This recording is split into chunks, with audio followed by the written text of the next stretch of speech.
On était en train de se dire qu'on prenait goût à ces petits rendez-vous hebdomadaires. Bienvenue à toutes et à tous. Bienvenue Myriam. Merci d'être avec nous.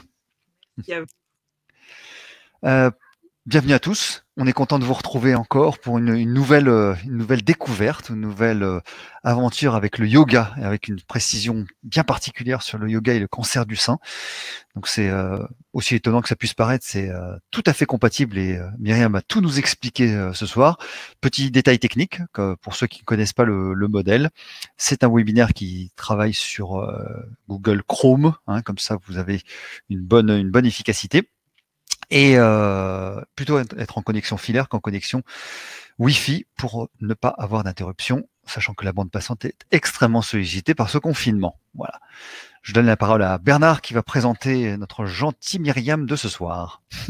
Oui, bonsoir à toutes et à tous. Merci d'être présents encore pour ce webinaire sur le yoga et cancer du sein. Donc, on accueille effectivement ce soir Myriam Bakouri, qui est kiné, qui, après une orientation vers la prise en charge de la femme et de l'enfant, l'ont amené à se spécialiser en cancérologie du sein.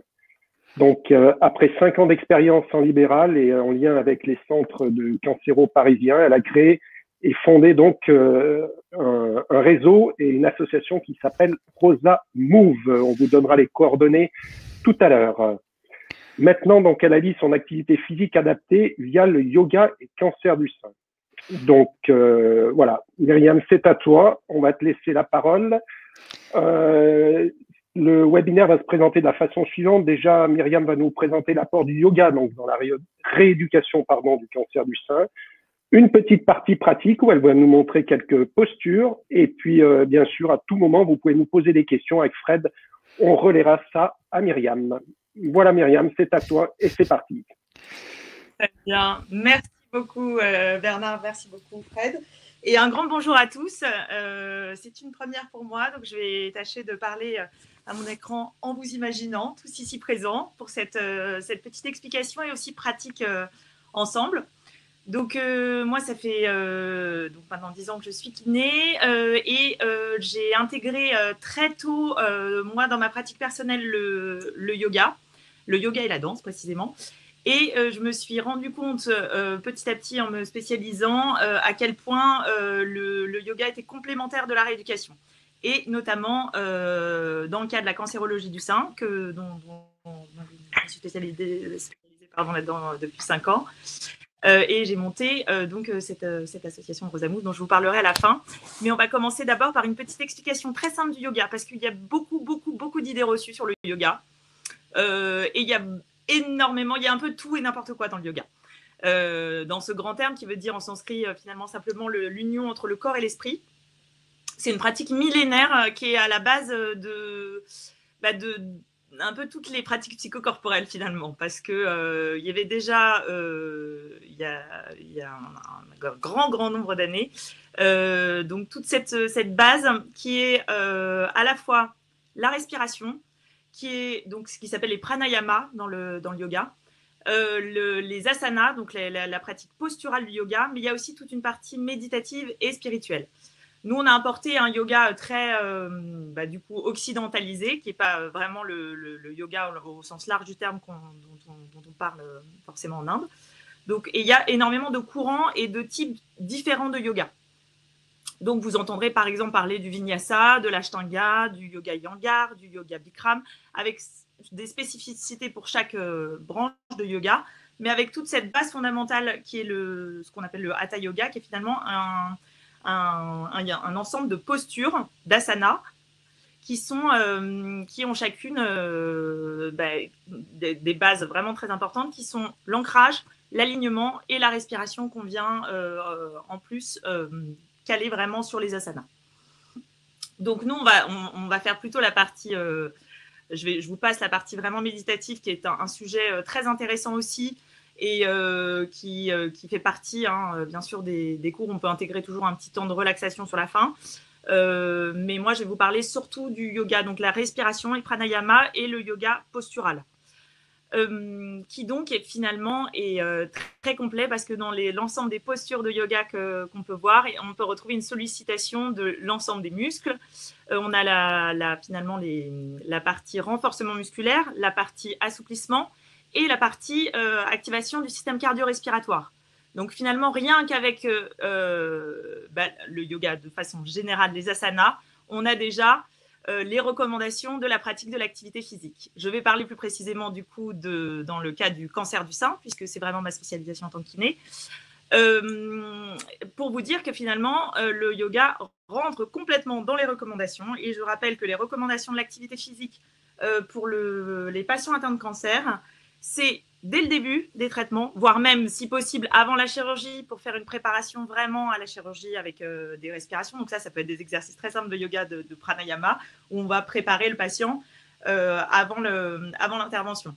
Après, vous avez vraiment un enchaînement en post-chir, et après, même pendant la chirurgie, pendant la radiothérapie et au décours, donc pendant les traitements et au décours, ça fait partie des recommandations. Donc, il n'y a pas, à part les contre-indications particulières que je vais vous citer juste après, mais le yoga est totalement ça rentre dans l'activité physique, et c'est de l'activité physique adaptée à condition qu'il soit dispensé par soit des professeurs d'activité physique adaptée qui ont donc une certification à un DU cancer et sport, soit des kinésithérapeutes, où il faut de toute façon que la personne connaisse le sujet de l'oncologie, bien sûr, parce que c'est quand même bien à part, mais le yoga n'est pas du tout contre-indiqué, voire même est indiqué dès le début des traitements et pendant tout le cours. Bien sûr, ce qui évite le fait d'aller vers des professeurs kinés ou professeurs APA spécialisés, ça permet d'éviter de faire n'importe quoi, parce que dans les a priori, on peut dire oui, le yoga c'est doux, c'est trop lent pour moi, et en fait, comme je vous disais, il y a plein de types de yoga différents, et certains ne sont pas du tout lents et pas du tout peu intenses. Ça peut être très intense en termes de sollicitation musculaire et du coup rentrer complètement dans les recommandations. Myriam, non, je t'en prie, il n'y a pas besoin de pardon. Juste une petite question, ça veut dire que les kinés peuvent le coter, donner pour l'instant, c'est pas encore reconnu comme une. Alors, ils y travaillent sur la yoga thérapie, dont Lionel Coudron, docteur Lionel Coudron, qui a travaillé beaucoup sur l'impact du yoga sur toutes les maladies chroniques, donc pas seulement cancéro, bien sûr, mais toute la rhumato. Il a vraiment utilisé les principes du yoga pour l'appliquer à la médecine.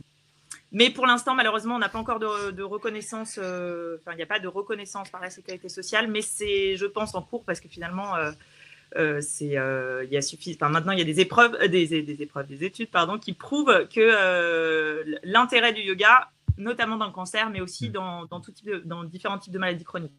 Mais on pourrait théoriquement le coter comme une activité. Absolument.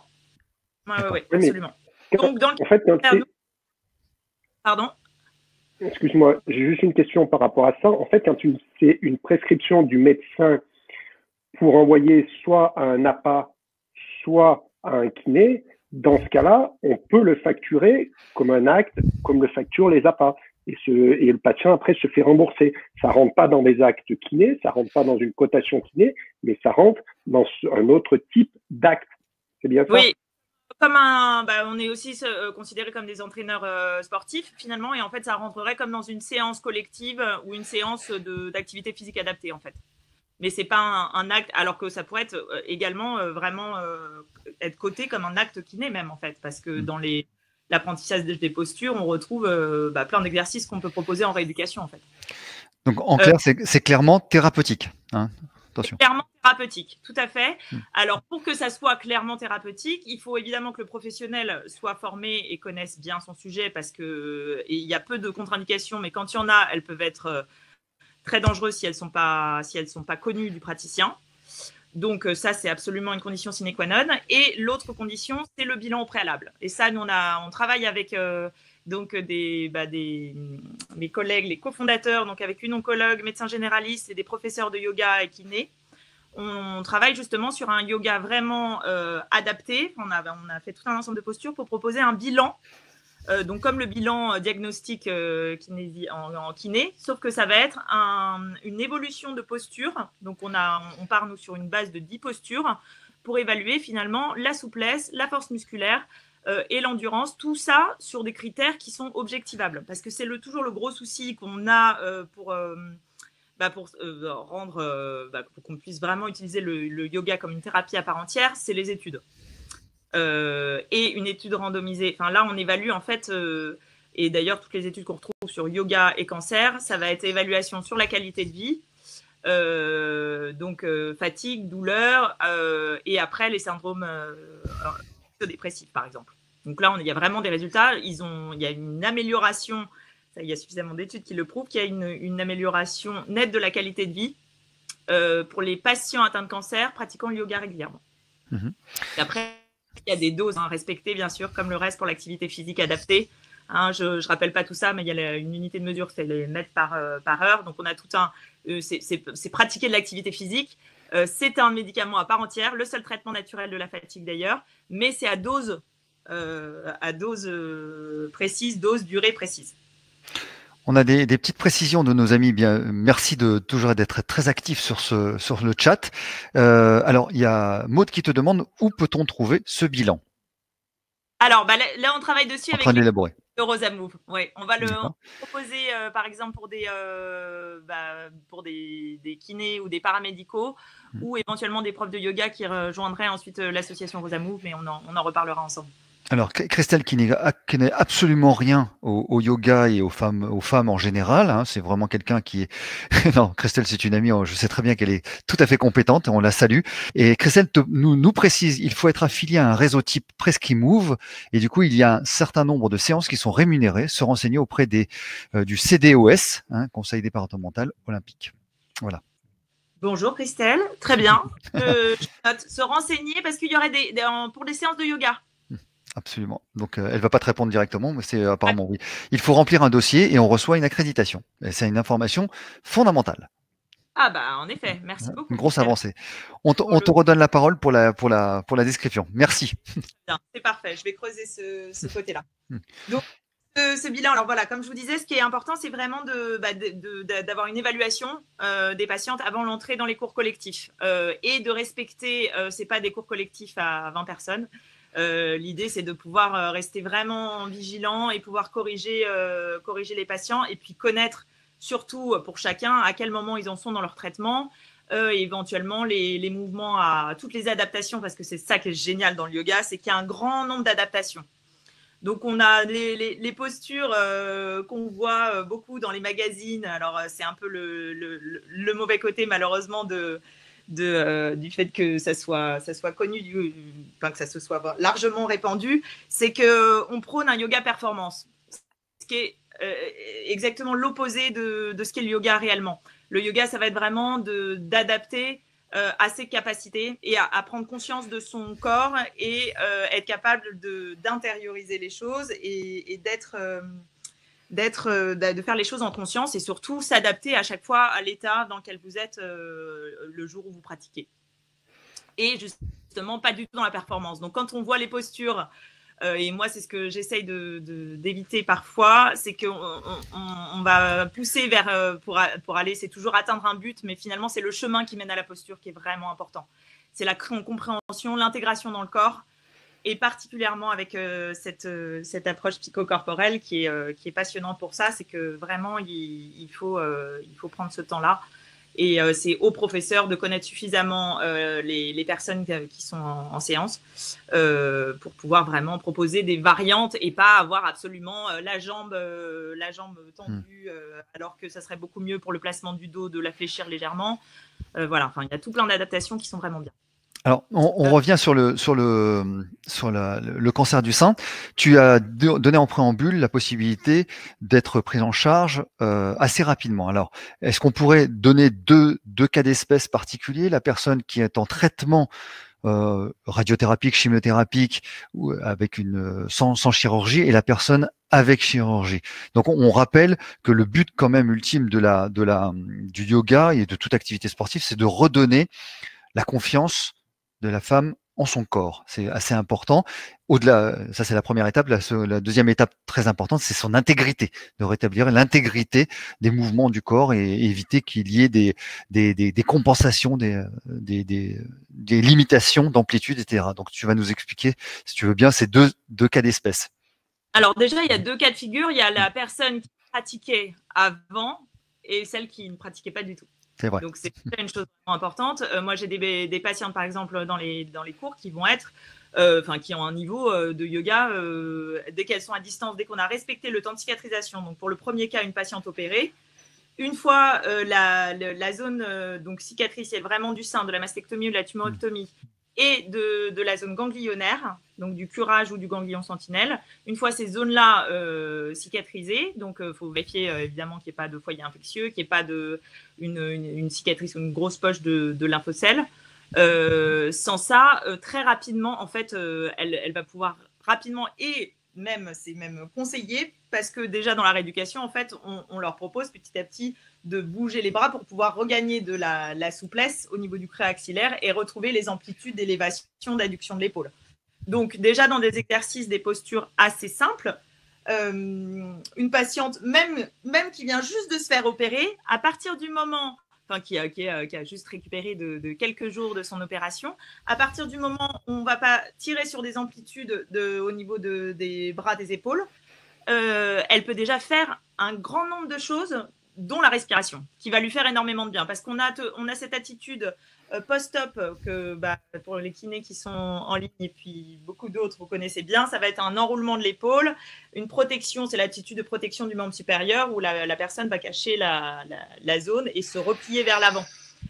Donc simplement là-dessus, sur des postures très très simples de yoga, ça va être de replacer l'épaule correctement, de retrouver cet alignement, l'abaissement de l'omoplate et une posture correcte. Et petit à petit, on va pouvoir travailler en plus des postures avec l'élévation des bras. Donc finalement, dès le début, pour une patiente qui a été opérée, elle va pouvoir faire plein de choses. Mais par contre, pour ce qui est toutes les postures où ça va venir étirer les zones cicatricielles, là, on respectera les temps de cicatrisation, tout simplement. Mais comme pour les kinés, pour la rééduque. Ensuite, oui, pardon. Non, il y a Anne-Sophie qui demande, le lymphocèle est-elle une contre-indication pour commencer le yoga? Non. Mais c'est une très bonne question, mais c'est pas une contre-indication.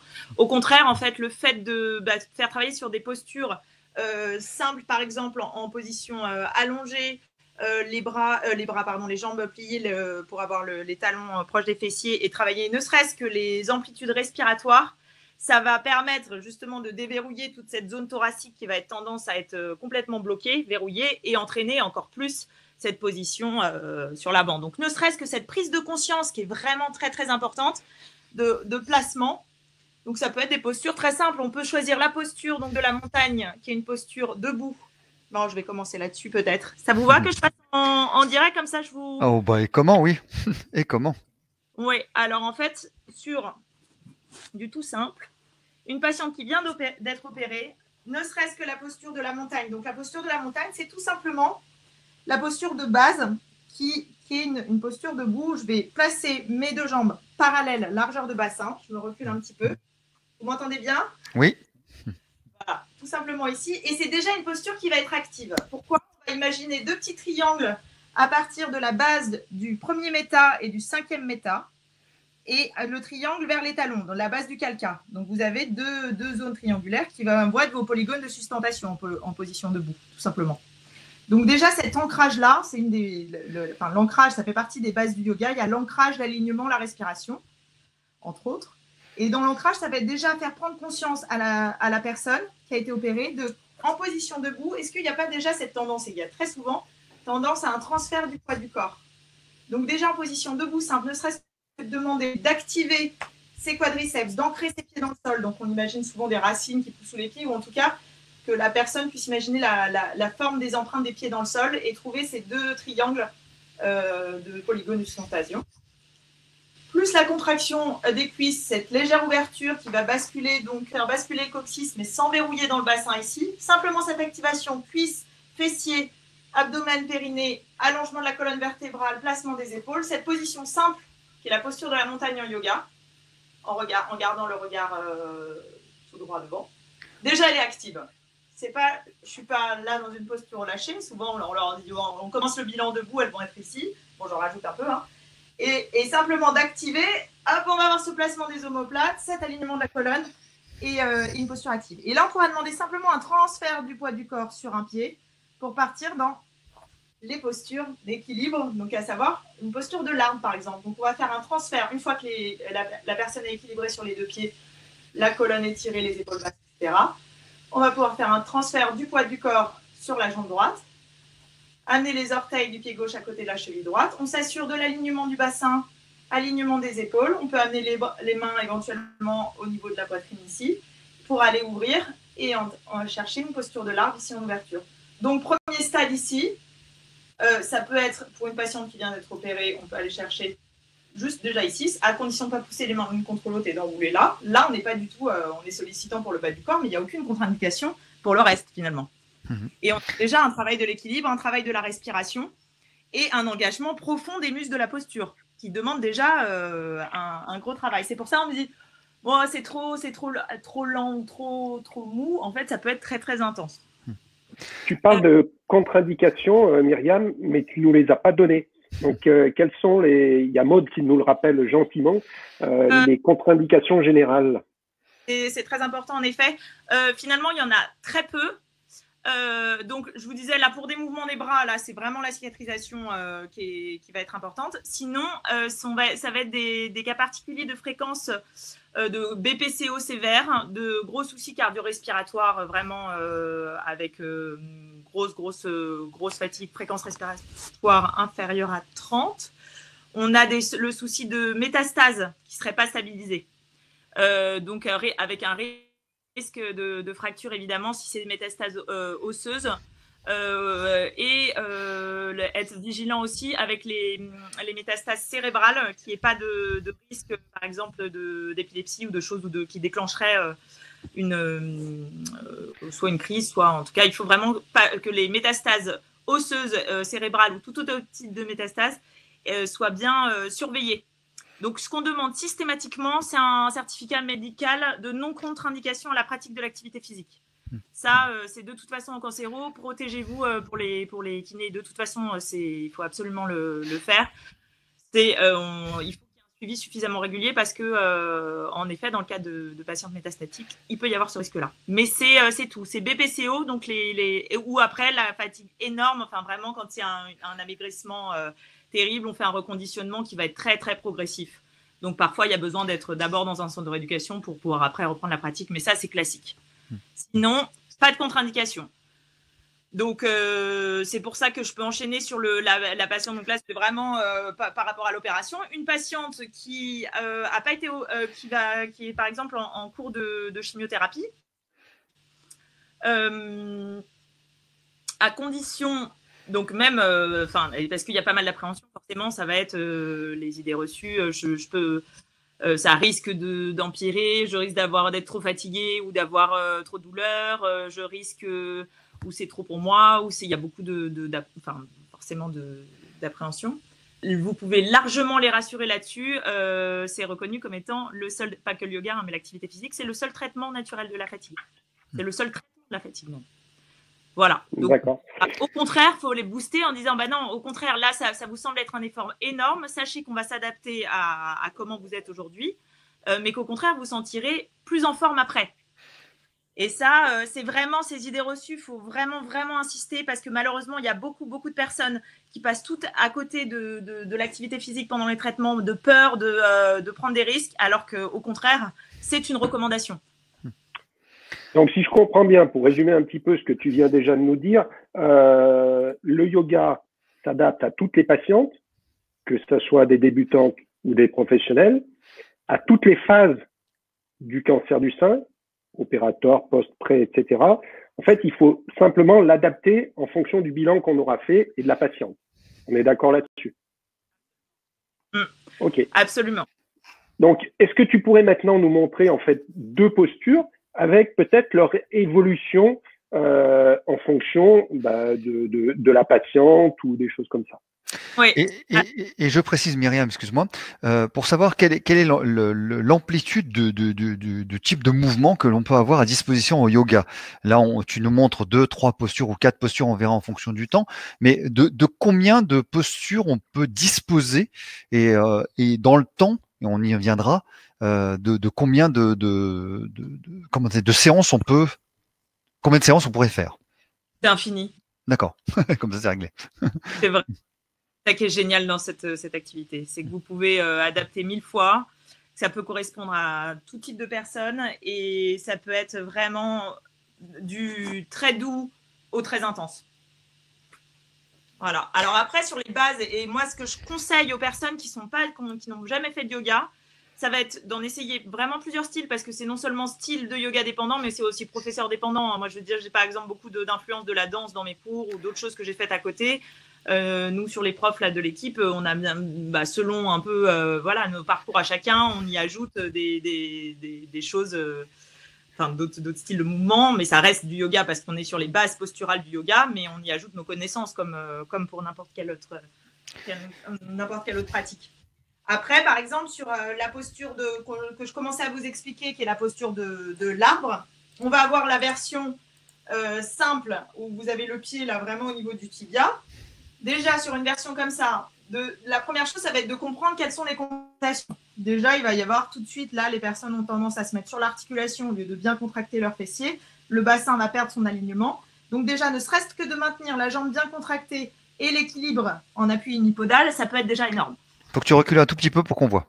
Un petit peu plus compliqué, on va avoir le pied ici. Donc là, même chose, il va falloir pouvoir garder l'ouverture sans venir, parce que c'est ça qui est très intéressant dans le yoga, ça va être prendre conscience du moment où, vu que je veux monter bien haut ici, je vais amener en plus ma torsion ici. Pour pouvoir amener plus d'ouverture dans ma hanche, je vais partir comme ça sur le côté. Donc simplement prendre cette conscience de garder de l'ouverture au niveau des hanches, mais en gardant votre alignement. Ensuite, soit la version les mains ici, et après vous avez toutes les versions avec beaucoup plus de travail de l'équilibre, où vous allez être soit avec les mains sur les côtés ici, une fois qu'on est bien stabilisé dans sa posture. Donc vous avez les mains ici, vous avez les mains là, et vous avez après en plus le regard vers le ciel. Déjà là, vous avez 3 niveaux qui sont très très différents. Vous enlevez la vue, forcément, et alors après, on travaille donc progressif. Là, ce qu'on va juste respecter, c'est les amplitudes des bras. Pour la posture de la chaise, qui est une posture qui peut aller complètement dans la foulée là, qui est très bien parce que c'est une posture qui est très sollicitante au niveau des quadriceps. Et c'est d'ailleurs une posture souvent qu'on utilise en test dans les évals activités physiques. Tout le monde connaît la posture de la chaise. Il y a la posture de la chaise qui est vraiment contre un mur, qu'on ne fait pas ici. Nous, dans la posture de la chaise en yoga, on va avoir légèrement le bassin qui part vers l'arrière, le coccyx qui va se diriger en diagonale vers le bas, le sommet du crâne ici en diagonale vers le haut. Donc déjà, là, on a le poids des organes. Donc, avec une simple respiration, déjà une sollicitation du transverse. Transverse oblique, on va venir vider, rentrer le ventre. Donc là, vous avez plusieurs versions. Vous avez la version avec les bras ici sur les côtés. Vous avez la version où vous pouvez en plus venir ouvrir légèrement. Et la version finale où on va avoir vraiment l'élévation ici dans les bras. Trouver ce prolongement. Et en même temps, engagement de la sangle abdominale, des fessiers, du dos, des omoplates. Donc celles-ci, elles peuvent être très sollicitantes. Quand on a été opéré, par exemple, en reconstruction, chir par la technique du grand dorsal. Vous imaginez là la cicatrice du grand dorsal, ici le lambeau. Quand je vais être sur une posture là-dessus, je vais avoir un étirement ici de toute la zone dorsale et évidemment la cicatrice, mais aussi tout le tissu. Et c'est ça qui est très intéressant dans le yoga aussi, c'est que vous avez sur des postures tenues, travail aussi sur le tissu fibreux et cicatriciel. Donc on va avoir vraiment, si on maintient la posture, on va avoir un travail vraiment au niveau des fascias. Donc, là, c'est évident de parler en même temps. Ouais. Donc, ne serait-ce que sur cette posture-là, de leur faire maintenir ici, et après on peut aller chercher, tout simplement, après en rajoutant un tout petit peu de mouvement. Donc moi, je leur fais des petites variantes pour qu'en plus, elles aient le travail, parce que là, il y a souvent une grosse perte de force musculaire dans toute la zone stabilisateur des omoplates, rhomboïdes. Donc, ne serait-ce que cette prise de conscience du placement. Déjà, vous vous penchez légèrement en avant, qu'est-ce qui se passe? Si vous laissez aller vos bras comme ça, vous êtes là. Donc déjà, rien que ce placement-là, la correction de l'hyperlordose en engageant transverse, et on est déjà sur une posture qui va être très active. Celles qui sont très intéressantes, parce que ça sont vraiment les postures qui vont être un peu les bases pour après, par exemple, travailler sur la salutation au soleil, qui est un enchaînement qui va faire en plus travailler le cardiovasculaire. Moi, celle qui m'intéresse beaucoup et que j'utilise beaucoup dans la foulée de la rééducation, ça va être toutes celles qui vont donner de l'ouverture à toute la zone du buste, des épaules, qui vont étirer. Souvent, on a des grosses rétractions au niveau des pectoraux, forcément, qui ont été bien titillés avec les opérations. Et du coup, vraiment, toutes les postures vont donner de l'ouverture à la zone du thorax et venir étirer la toupie antérieure. Elle les soulage énormément. Et ça peut se faire tout simplement sur des postures allongées, là, comme des postures de relaxation. Finalement, vous êtes sur un traversin. Alors, je vais me mettre comme ça. Je ne sais pas si on va bien me voir ou pas. Ça devrait être bon, ouais. C'est ce qu'on appelle les bolsters, là. Il n'y a pas besoin de beaucoup d'équipement. C'est ça, un autre des gros avantages du yoga, c'est que vous avez votre tapis, à la limite un coussin. Mais sinon, déjà, avec votre tapis et votre cingle, vous pouvez faire 1000 choses.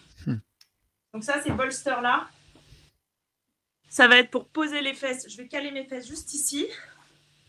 Je relâche mon dos le long du coussin et vous voyez, j'ai simplement, en posture d'ouverture ici, tout un étirement ici de la zone de tout le plan antérieur, avec les paumes de main dirigées vers le ciel, l'étirement dans la colonne vertébrale, et ça sur une posture de relaxation, plus une posture douce. On va avoir un travail, un étirement des intercostaux, de toute la zone thoracique, et du coup, un travail profond au niveau des fascias.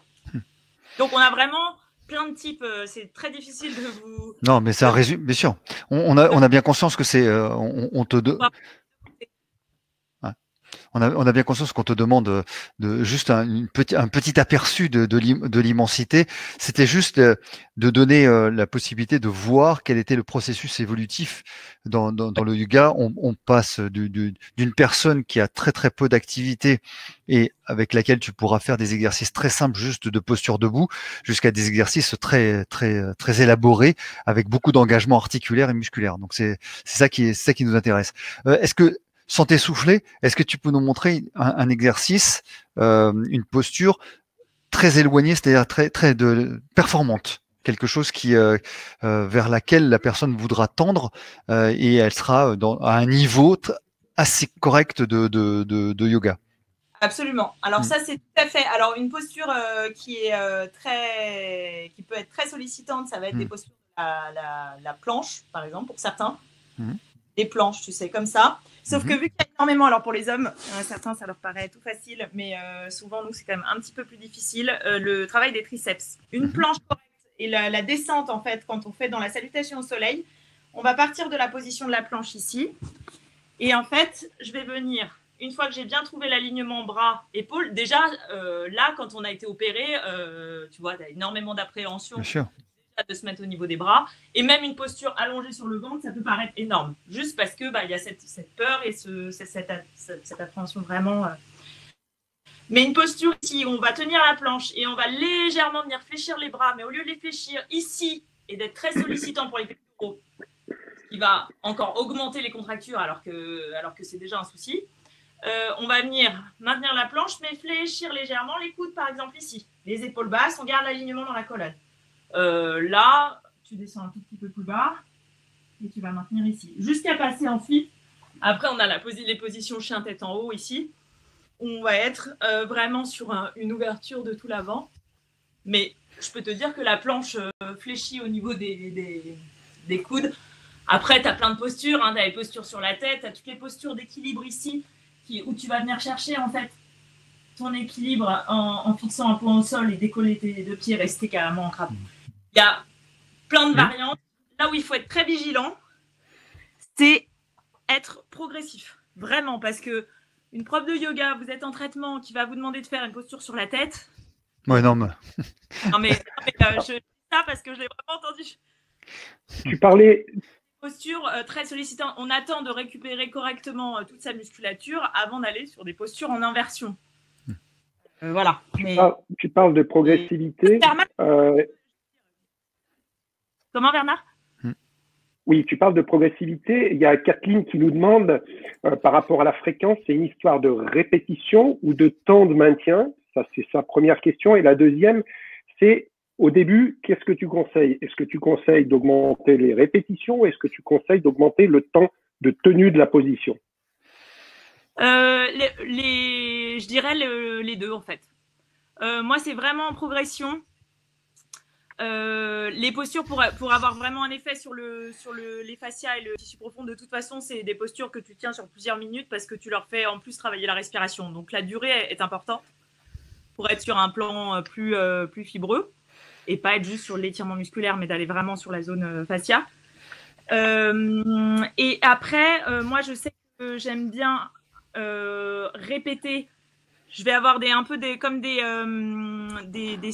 cycles. Sur plusieurs séances, par exemple, on va reprendre une posture, le temps que les personnes la ressentent bien, parce qu'il faut vraiment un temps important pour réintégrer complètement la posture dans le corps. Donc, moi, je vais la faire alors répéter d'une séance sur l'autre. Après, sur la même séance, j'aime bien quand même varier, ça soit pas trop ennuyeux. Donc, ça va être plutôt des tenues sur la même séance. Par contre, je vais répéter la posture sur plusieurs semaines. Myriam, j'ai une petite question spécifique qui rejoint certainement celle de Marie.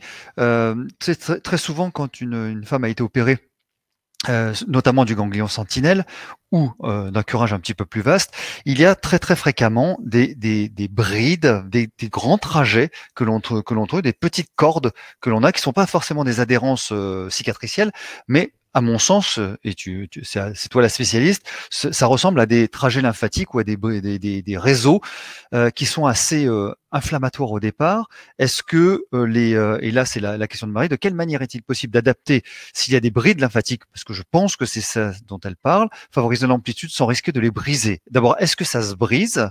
C'est une question naïve, mais c'est une vraie question, parce que les patientes ont un peu peur. Et s'il y a ces brides, est-ce qu'on peut travailler dessus? Alors, je rappelle en préambule que nous sommes kinés pour la plupart, et que le yoga est un accompagnement physique non négligeable, très important, mais que nous avons tout un travail manuel à faire, rééducatif, qu'il ne faut pas oublier. Et c'est là où je te laisse la parole. Absolument. C'est pour ça qu'en général, moi, je commence vraiment au cabinet avec la rééducation, et petit à petit, on va sur des postures de yoga. En effet, c'est une très bonne question par rapport aux thromboses lymphatiques superficielles, qui sont en effet comme des fibroses du tissu lymphatique, des vaisseaux lymphatiques, qui font apparaître, on les voit d'ailleurs très bien, les patientes le sentent très bien, nous on peut les palper et on les voit apparaître, donc qui entraînent une flexion et qui qu'on voit apparaître là dans le bras quand on part en extension. C'est pas bien c'est contre-indiqué de venir les briser en allant dessus et en essayant de les scier. Ça a été fait pendant longtemps, c'est parfois fait d'aller comme ça dessus en transversal. Les casser, quand on disait casser les cordes, c'était comme ça. Hein. Mais pour moi, il y avait le travail des adhérences et des fibroses du tissu conjonctif, ça c'était une chose, mais j'avais jamais entendu parler tu as certainement raison évidemment, hein, mais donc on aille casser les fibres lymphatiques. Alors, moi, ça me dépasse. Oui. Les chirurgiens qui le font, qui vont dessus et qui en fait ça qui se craque parce que ça finalement en allant en transport dessus, ça craque très facilement. Après, c'est très très gênant et ces cordes sont très douloureux pour les patientes et on les voit très souvent, surtout quand il y a eu un curage, enfin encore plus quand il y a eu un curage. Et puis après, il y a des tendances plus ou moins selon les personnes et en fait, elles sont extrêmement douloureuses. Le problème, c'est plus elles sont dans cette position-là, plus les cordes se forment, apparaissent, se densifient, plus c'est douloureux et après, c'est vraiment un cercle vicieux parce qu'elles vont avoir plein d'attitudes de protection qui sont vraiment pas bonnes. Pour ça, la rééducation, le yoga, très très bien, dès le début. Pourquoi? Parce que finalement, c'est l'étirement doux et progressif de ces cordes qui va les faire céder petit à petit. Autant c'est pas bon d'aller fort dessus et du coup de les casser parce que le risque, c'est simplement que ça fasse une collection, comme ça fasse une petite collection de liquide dans l'endroit où on a tout fait casser. Donc c'est contre-productif si vous après, et puis c'est surtout très douloureux d'aller fort dessus. Donc on ne le fait plus. Par contre, d'aller en progression, petit à petit, ça va céder. Donc au début, on demande ne serait-ce que l'extension au niveau des poignets, puis extension au niveau du coude, puis petit à petit, amener en plus l'élévation dans le bras pour aller chercher après, en plus, avec la main pour les étirer carrément. Okay. Alors, donc, pas de contre-indication du tout au yoga. Au contraire, on va commencer sur des postures en ouverture et petit à petit, on va leur faire monter. On va rester ici, plusieurs respirations. Ça va étirer les cordes. On remonte encore un petit peu, plusieurs respirations, ça étire, etc. Alors, effectivement, je t'interromps. quelques secondes, parce que c'est important déjà qu'on fasse la différence entre les brides et les cordes. Très justement, on en parlait, on discutait avec Camille sur le chat sur cela. C'est important de faire la différence. Et effectivement, Marie-Josée nous parle de si l'étirement déclenche des fourmillements dans le bras et les doigts, que faut-il faire? Alors là, on est dans le type de pathologie, de manifestation neurogène, sauf erreur de ma part. On est sur l'étirement de nos nerfs. Qu'est-ce qu'il faut faire? De la même manière, on a la progressivité. Alors, il y a souvent il y a des troubles, hein, bien sûr, neuro, parce qu'il y a parfois une atteinte lors de la chire axillaire des nerfs, bien sûr, qui viennent irradier le bras. Très franchement, dans les postures simples d'élévation, moi, il y a rarement cette description-là quand il y a un placement correct au niveau des cervicales et des épaules. J'ai eu à moins de personnes qui sont en cours vraiment de chimio et qui ont de toute façon déjà énormément de soit syndrome pied-main, soit de soucis de douleurs neuropathiques ou de gêne vraiment, mais qui seraient plus liés à la chimiotoxicité. Après, à part une mauvaise position rachis, moi après ce que je demande, c'est si jamais il y a une gêne, comme pour tout le reste, on va un petit peu moins loin dans la posture, on va respirer tranquillement et on essaye d'adapter un petit peu le mouvement. Parfois, c'est simplement que l'épaule était un petit peu basculée vers l'avant, qu'il y avait une petite compression ici. Voilà, c'est vraiment adapter la posture, mais il n'y a pas de contre-indication.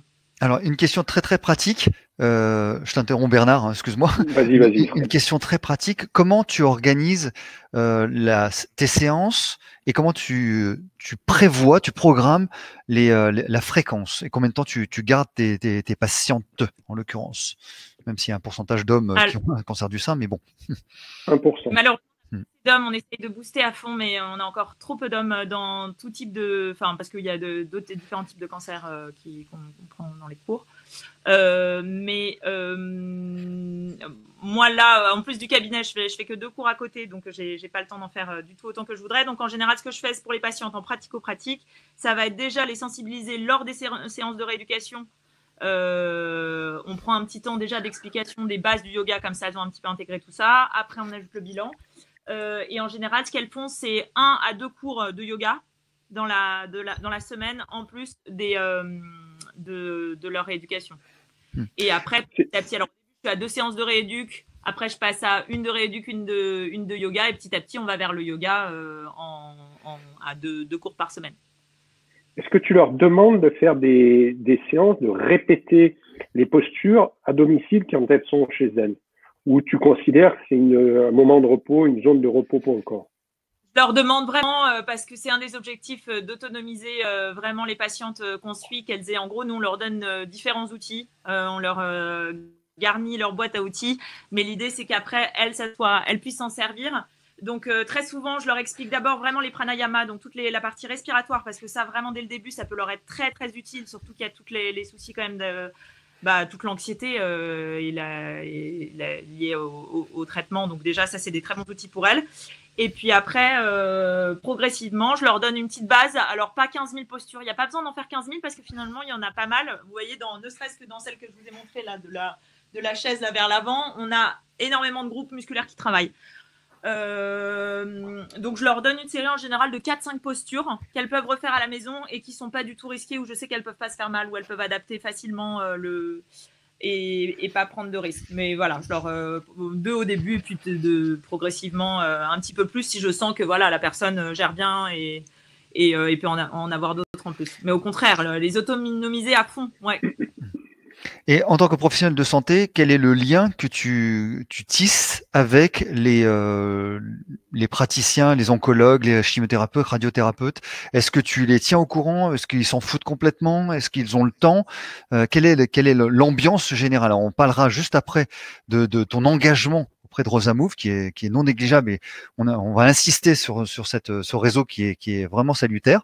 Mais quel est ton engagement par rapport tes relations avec le monde de la cancérologie? Alors, très franchement, on partait un petit peu de loin, mais ça va de mieux en mieux, tout simplement parce que quand on commence à instaurer une communication, vous devez le voir vous, probablement avec des médecins, soit médecins généralistes, soit les autres hôpitaux, dès qu'on commence à instaurer un lien, qui voit des retours très positifs de patients, parce que finalement, les premières personnes qui font des retours, c'est les patients d'eux-mêmes. Et à ce moment-là, le lien avec l'hôpital ou les praticiens de ville se fait mieux. Et maintenant, on a vraiment des patients qui nous sont adressés directement, et puis des bilans qu'on va envoyer. Pour la partie bilan activité physique, par exemple, là, on a mis en place avec Rosa Move à l'Institut Curie. Donc, on est en train, en fait, on se bataille pour pouvoir intégrer le yoga au sein de l'hôpital, le yoga et la méditation au sein de l'hôpital. Donc, avec l'association Rosa Move, dont je suis la présidente, mais que j'ai cofondée avec Karine Bierbloch, qui est oncologue, et Dorothée Bergal, qui est ostéopathe.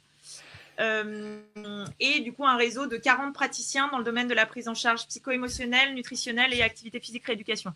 Du coup, déjà avec ce réseau de paramédicaux, chacun avec nos réseaux de médecins et de chir, ça a pris beaucoup plus d'ampleur. Donc maintenant, c'est vrai qu'on a la facilitation dans la communication, et ils se rendent compte surtout du bienfait et des récupérations. Nous, le but, par contre, c'est de venir l'objectiver avec des études qui seraient lancées au sein d'hôpitaux. Donc là, pour l'instant, comme je vous le disais, Curie, on a déjà intégré des cours collectifs à Curie de yoga. Donc, Dr Bierbloch et moi-même sur Curie Paris et Curie Saint-Cloud, avec des bilans adaptés. Et donc, on est sur la ville, l'hôpital, sur l'hôpital Saint-Joseph aussi. Et puis voilà, on a pour idée de monter vraiment une étude pour prouver sur des critères vraiment objectifs, en fait, tous les bienfaits du yoga.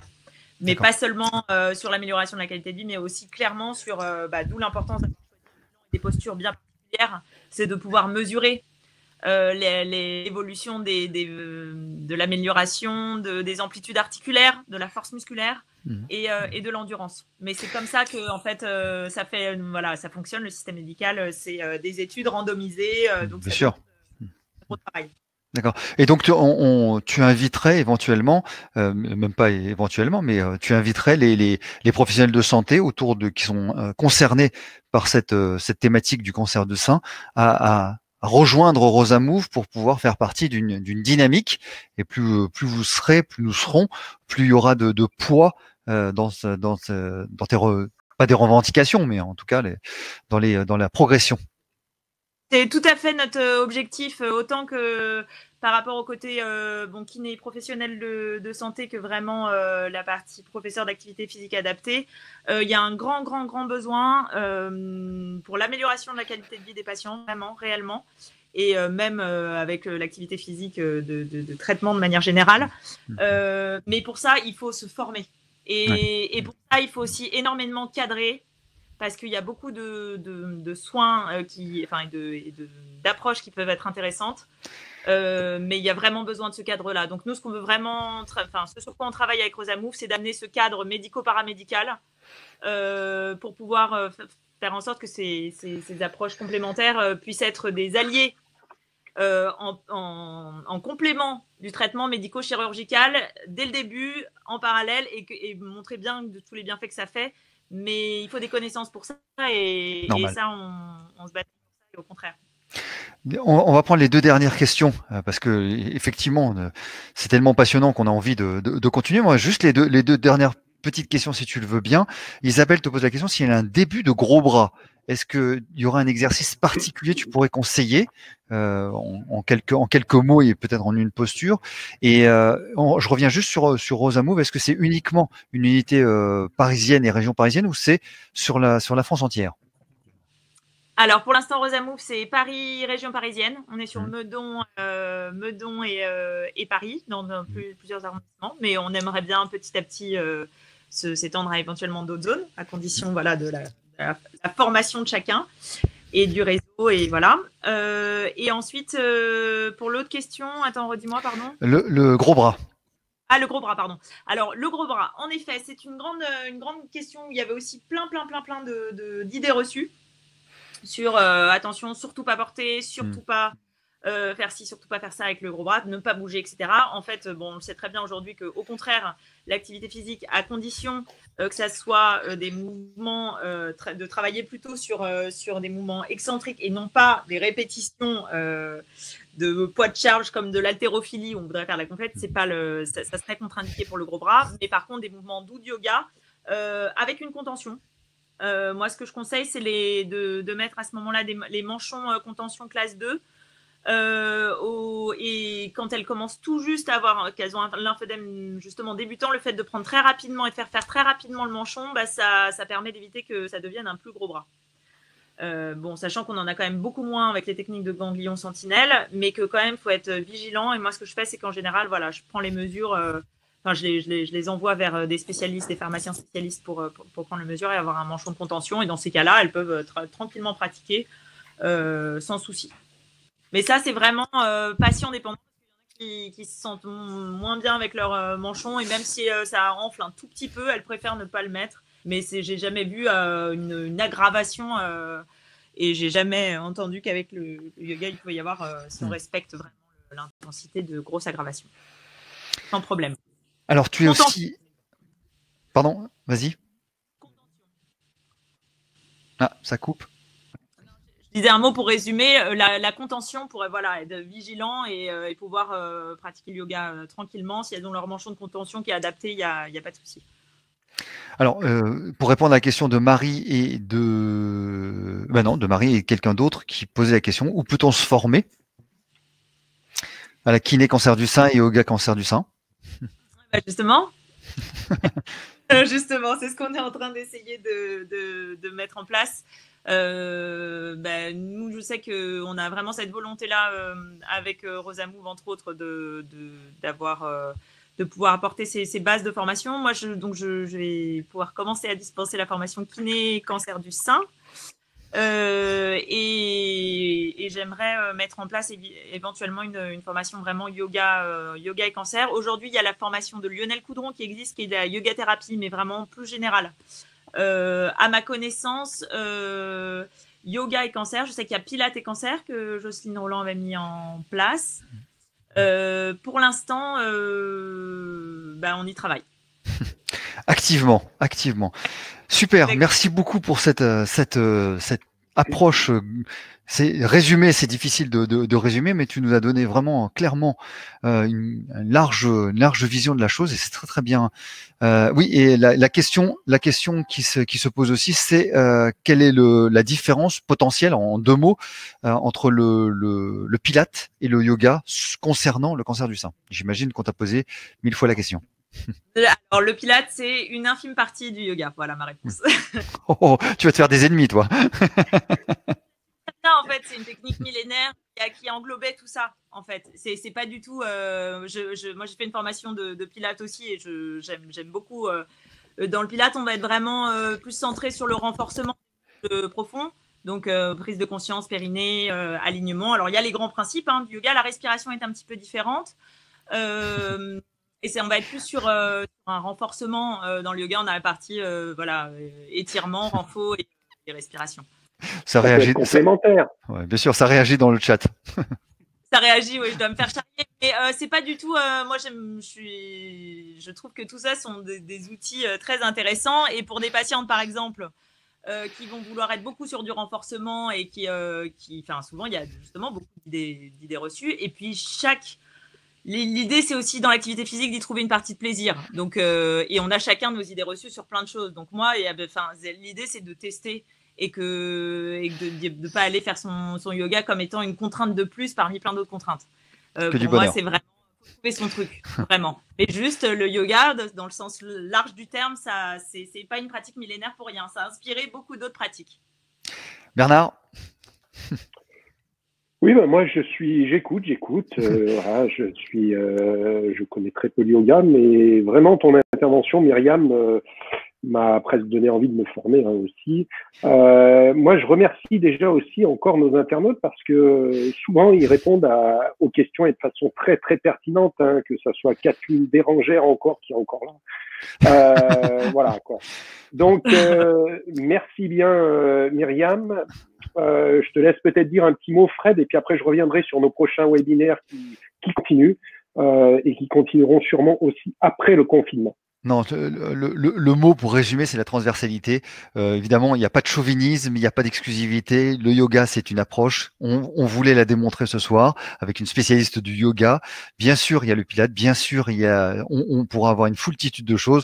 Les kinés travaillent avec les ostéos avec les APA avec les médecins, etc. Donc, nous, ce qu'on prône, c'est la transversalité, le fait qu'il y ait la découverte de nouvelles techniques pour ceux qui ne la connaissaient pas. Donc voilà, et ce en quoi on te remercie Myriam pour cette démonstration qui a été très active et très dynamique. C'est très agréable pour ça. Et bien, les internautes d'ailleurs, ils peuvent nous contacter. C'est avec grand plaisir que je leur donnerai des infos sur l'assaut ou sur plein d'autres choses. Avec plaisir. Avec plaisir. Et je te laisse, Bernard, répondre à la question si les webinaires sont gratuits.